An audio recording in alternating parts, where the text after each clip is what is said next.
What's up guys, Shalette here, and today I have another lighting breakdown for you. After seeing the Amaran 300C blasted on the internet for the past couple months, I did a little more research and actually realized that this is a light that I would find a lot of use for. I was obsessed with the LS60 and the mini spotlight zoom. I use it all the time, but it's not RGB, so I was limited. But this light being RGB gives me so many ideas, and just like a kid, Christmas morning, I opened it up the moment I got it and tried it out. So let's talk about it. So I wanted to make a very simple scene, just me playing my guitar on my bed. I wanted it to feel like a Pinterest photo you see and just create a vibe. But the first thing you're probably asking is like, what the heck is on my ceiling? So this is a cloud ceiling that I built.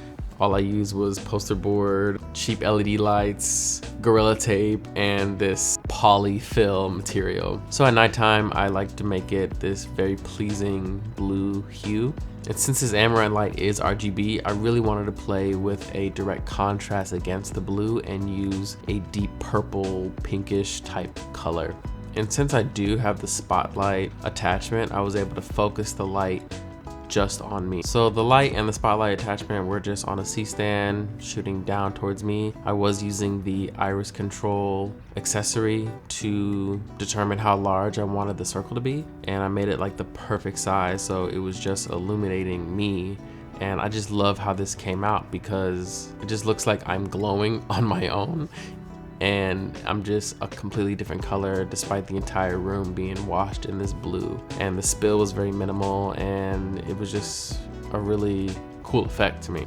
And I thought the white guitar just worked so perfectly with the color scheme that I was working with. So for the next shot, I wanted to get a little more creative, and so I shot through my full body mirror to frame myself up. And I just put my tripod as low as I possibly could get it, and I was going for a lower angle, shooting up a little bit, and I think it exaggerated the clouds coming from behind my head and going up to the wall and to the ceiling. And I honestly didn't even move the light. I kept it exactly where it was. For this entire setup, I only needed the light to be at 23%.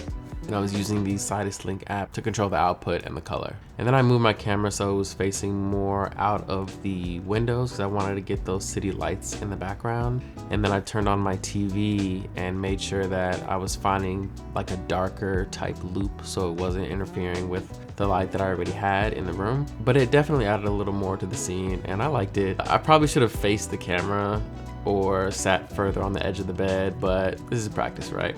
And then I tried to play with the size of the spotlight. I wanted to try it larger to fill my body, and then even smaller so it was just on my face. Yeah, so I was just trying different things out. So I'm already very excited to try this light out with a ton of different setups. Playing around with it for the first night gave me a ton of ideas. So when you buy new gear, you want to feel this way. You want to feel excited to create. You want to know that you have something that's gonna help your creative process be even more colorful and efficient. And this light definitely does that for me. This is my very first setup with it, but I was very excited to use it and very happy with something that I just shot in my room, and I'm excited to try it out for different music videos or photo shoots that I have in studio. Thanks for watching. Subscribe for more content like this, and I'll see you guys real soon.